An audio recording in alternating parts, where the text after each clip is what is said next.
ಎಲ್ಲರಿಗೂ ನಮಸ್ಕಾರ. ನೋಡಿರಿ, ಈ ಒಂದು ವಿಡಿಯೋದಾಗ ನಾವು ಕಾಜು ಪಲ್ಯವನ್ನು ಅಥವಾ ಗೋಡಂಬಿ ಪಲ್ಯವನ್ನು ಯಾವ ರೀತಿ ಮಾಡೋದು ಅನ್ನೋದನ್ನು ನೋಡೋಣ.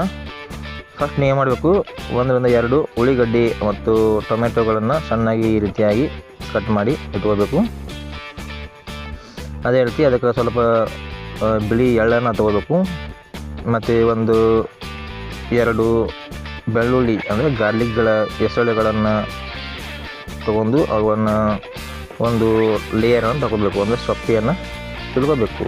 ಇವು ಬಿಳಿ ಎಳ್ಳದವು ನೋಡಿ. ಗಾರ್ಲಿಕ್ಕನ್ನು ಬೆಳ್ಳುಳ್ಳಿಯನ್ನು ಈ ರೀತಿ ಹೊಡ್ಕೊಂಡು ಅವನ್ನು ಸೊಪ್ಪೆಯನ್ನು ತಿಳ್ಕೋಬೇಕು. ಇನ್ನು ಒಂದು ಗ್ಯಾಸನ್ನು ಆನ್ ಮಾಡಿ ಸ್ವಲ್ಪ ಶೇಂಗಾವನ್ನು ಚೆನ್ನಾಗಿ ಹುರ್ಕೋಬೇಕು ಸ್ವಲ್ಪ. ಈಗ ಶೇಂಗಾ ಮತ್ತು ಬಿಳಿ ಎಳ್ಳು ಎಲ್ಲವನ್ನು ಮಿಕ್ಸಿಗೆ ಹಾಕೋಬೇಕಾಗತಿ.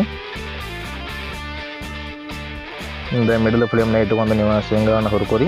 ಆಮೇಲೆ ಅದನ್ನು ಒಂದು ಮಿಕ್ಸಿ ಜಾರಿಗೆ ಹಾಕೋರಿ.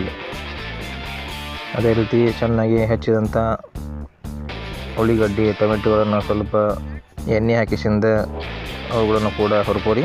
ಅದನ್ನು ಕೂಡ ಮಿಕ್ಸಿ ಜಾರಿಗೆ ಹಾಕೋರಿ. ಇನ್ನು ಬಿಳಿ ಎಳ್ಳನ್ನು ಸ್ವಲ್ಪ ಹುರ್ಕೊಂಡು ಲೋ ಫ್ಲೇಮ್ನಾಗ ಅದನ್ನು ಕೂಡ ಮಿಕ್ಸಿ ಜಾರಿಗೆ ಹಾಕೋನು.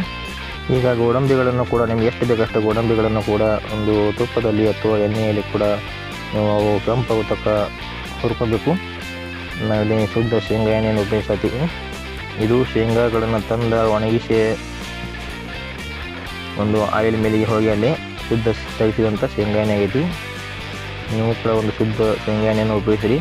ಯಾಕಂದ್ರೆ ಅದು ಹೆಲ್ದಿ ಇರ್ತೈತಿ, ಟೇಸ್ಟಿ ಇರ್ತೈತಿ, ಮತ್ತು ವಿತ್ ಲೆಸ್ ಕೊಲೆಸ್ಟ್ರಾಲ್ ಇರ್ತೈತಿ.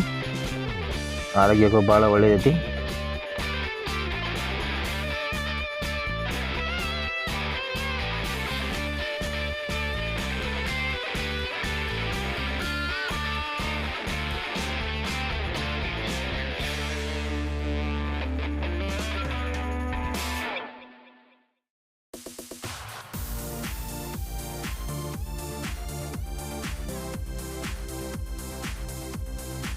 ಈಗ ಮಿಕ್ಸಿ ಜಾರಲ್ಲಿ ಹಾಕಿದಂಥ ಎಲ್ಲವನ್ನು ಒಂದು ನುಣ್ಣಗೆ ಪೇಸ್ಟ್ ಮಾಡ್ಕೊಳ್ಳೋಣ. ಸ್ವಲ್ಪ ನೀರು ಹಾಕಿ ಅದನ್ನು ಪೇಸ್ಟ್ ಮಾಡಬೇಕು. ಒಮ್ಮೆಗೆ ನೀರು ಹಾಕಿ ಎಲ್ಲ ಕಡೆ ಅದು ಹಿಡಿತೈತಿ. ಈಗ ಅದು ಪೇಸ್ಟ್ ರೆಡಿ ಆಗಿ ಮಾಡಬೇಕು. ಒಂದು ಯುಟೆನ್ಸಿಲ್ ಅಥವಾ ಪಾತ್ರೆಯಲ್ಲಿ ಎಣ್ಣೆಯನ್ನು ಹಾಕಿ ನಂತರ ಸ್ವಲ್ಪ ಸಾಸಿವೆ, ಜೀರಿಗೆ ಮತ್ತು ಪೇಸ್ಟನ್ನು ಅಂದರೆ ನಾವು ರೆಡಿ ಮಾಡಿದಂಥ ಒಂದು ಪೇಸ್ಟವನ್ನು ಅದರಲ್ಲಿ ಸೇರಿಸ್ಬೇಕಾಗತಿ. ಖಾರ ಹಾಕೋತಿ ನಾವು. ಮತ್ತು ಈಗ ಪೇಸ್ಟ್ ಹಾಕತ್ತೈತಿ ಎಲ್ಲವನ್ನು. ಈಗ ಗ್ರೇವಿ ರೆಡಿ ಆಗತೈತಿ. ಎಲ್ಲವನ್ನು ಚೆನ್ನಾಗಿ ಈ ರೀತಿ ಕಲಿಸ್ಕೋಬೇಕು. ಖಾರ ಎಲ್ಲ ಕಡೆ ಅದು ಮಿಕ್ಸ್ ಆಗಬೇಕು. ರುಚಿಗೆ ತಕ್ಕಷ್ಟು ಉಪ್ಪನ್ನು ಸೇರಿಸ್ಕೊಳ್ರಿ.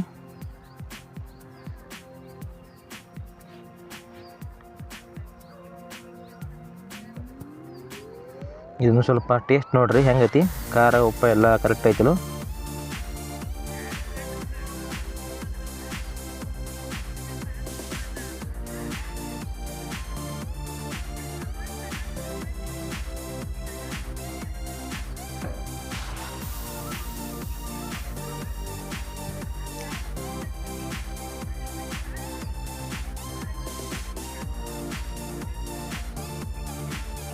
ನಂತರ ಹುರಿದಂಥ ಗೋಡಂಬಿಗಳನ್ನೆಲ್ಲವನ್ನು ಅದರಲ್ಲಿ ಹಾಕೋಬೇಕು.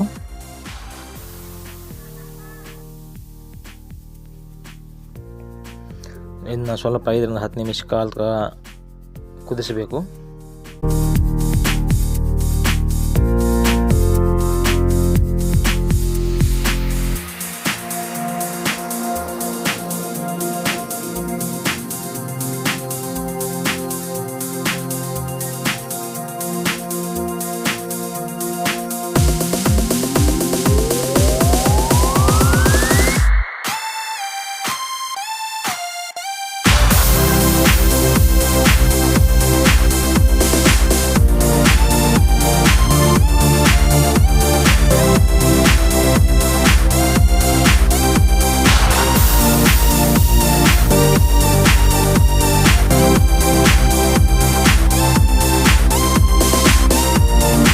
ಈಗ ರೆಡಿ ಆಗೈತೆಲ್ಲ, ಬರೀ ಊಟ ಮಾಡೋಣ.